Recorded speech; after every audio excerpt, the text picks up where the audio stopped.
I came across something at Daily Kos that I think I should share with you. Monday's, was it Monday? God, seems like months ago. Monday's sudden Rod Rosenstein resignation crisis.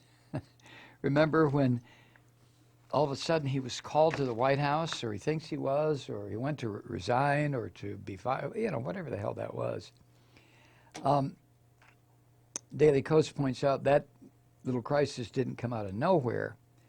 It came out of planted stories designed to make Rod Rosenstein look like an intolerable loose cannon.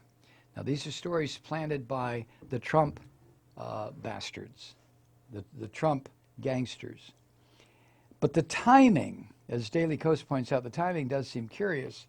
Trump had already secured an agreement with Republican senators to get rid of Jeff Sessions immediately after the midterm elections.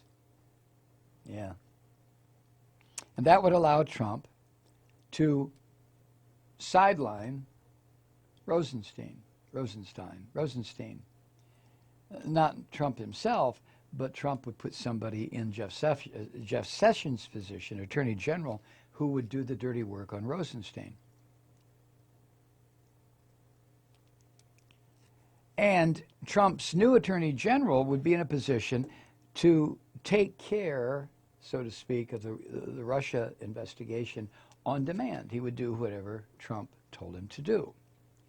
So why was Rosenstein, all this little tension developed on Monday? Because Trump is a very impatient son of a bitch. He just couldn't wait.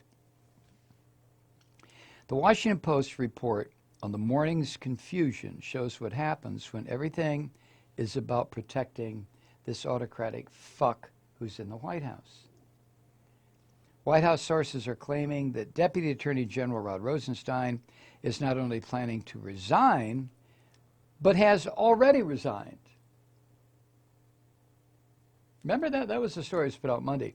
Meanwhile, reports from the Department of Justice insist that Rosenstein hasn't resigned and won't resign. But he does expect to be fired.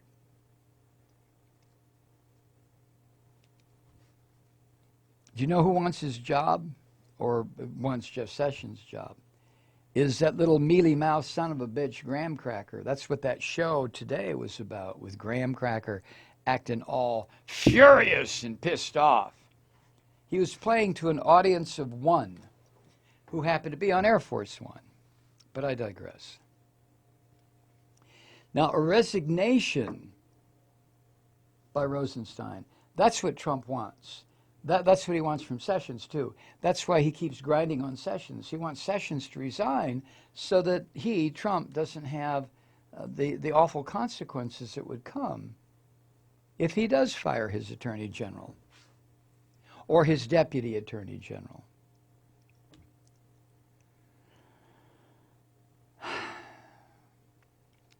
So Trump is trying to paint the situation in terms of Rosenstein having done something wrong. What could it be? Trump really, really wants that. He wants Rosenstein to go. Because he really, really needs to put someone like the Clinton-hating, FBI skeptic, unitary executive-loving, Brett Kavanaugh friend, Noel Francisco in charge. Then the Russian investigation is fucking over. Trump not only wants Rosenstein out, he wants to make Rosenstein part of his deep state, drain the swamp, they're all out to get me narrative. He wants it immediately. Because this thing is slipping away from him by the hour, and he knows it.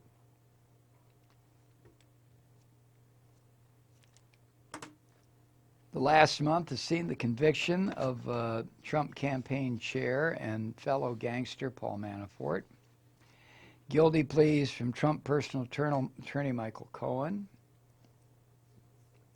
the news that the Trump Organization Chief Financial Officer Alan Weisberg was testifying under immunity from federal prosecution, word that Cohen was looking to cooperate, and then the blasting surprise that Manafort had agreed to cooperate with the special counsel. All of this shit must have just got inside Trump's head like a bunch of fucking rats and just started eating his brain.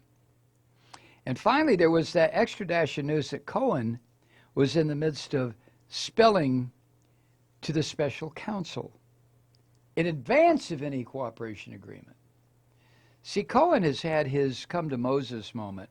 I would say come to Jesus, but, you know, Cohen is not a Christian. He's probably not Jewish that much either. Cohen, Manafort, and Weisselberg's testimony threatens Trump at his very core. It threatens to reveal the layers of Russia-connected money laundering, tax evasion, decades of conspiracy that turned Trump from a bankrupt also-ran into an oligarch-powered success. It's a threat not to just Trump's office, but to his money, his company, his image, and everything he owns.